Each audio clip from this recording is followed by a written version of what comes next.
Heading into the new year, pretty much any way you slice it, people in this country are mad as hell at Washington. According to a new CNN ORC poll, 75% of Americans say they are dissatisfied with the way our leaders are running our government.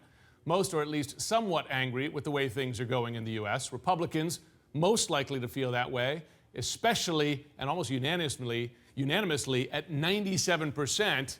If they support Donald Trump. CNN senior White House correspondent Jim Acosta, he's traveling with the president in Hawaii. Jim, the public is also divided over whether President Obama has delivered on his promise for change, well, either positive or negative change. How is the White House responding? Yeah, clearly looking at this poll, Jim, they're not feeling the aloha spirit about what's taking place back in Washington, Jim. President Obama is heading into his final year in office, facing an angry public that is divided as ever, according to our CNN ORC poll, as you might expect, given some of the heated campaign rhetoric from the campaign trail this past year. And that's what the White House really thinks this is all about. Americans are outraged with the way the government is being run back in Washington. You mentioned the dissatisfaction with Washington. Look at this, 69% say they are either very angry or somewhat angry with the direction of the country. And despite the president's hope as a candidate back in 2008 to heal the bitter political divide in Washington, our poll finds Americans are pretty much split on what Mr. Obama has achieved in the Oval Office.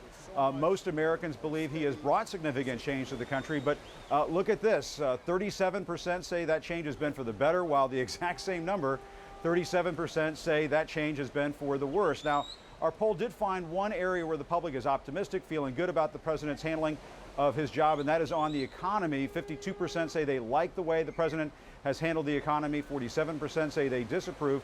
So all in all, Jim, heading into his final year in office, the president has the potential to be remembered for his handling of the economy more than just about anything else.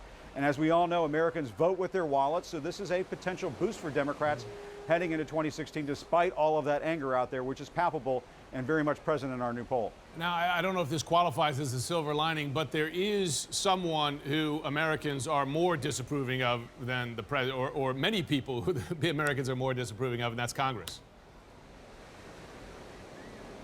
That's right. The White House can always count on Congress being more unpopular than President Obama. That's been the case throughout his 7 and now 8 years in the Oval Office. Look at these numbers. The approval rating for Congress, satisfaction with Congress, is just barely into the double digits. That is way below where the president is right now.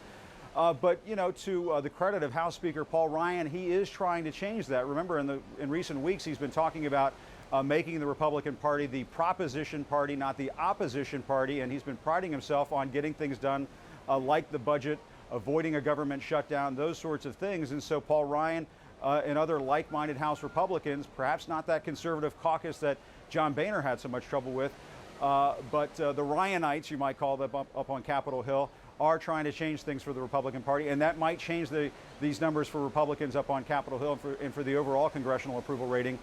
But if you look at the last two, the two most popular presidents from the last 50 years, Jim, Bill Clinton, Ronald Reagan, what did they have in common? Their handling of the economy. And so even though the president doesn't have sky-high numbers in every category, this handling of the economy number has the potential to really aid Democrats heading into the campaign stretch here, Jim. Right, no question. Jim Acosta from Waikiki. Thanks for joining us.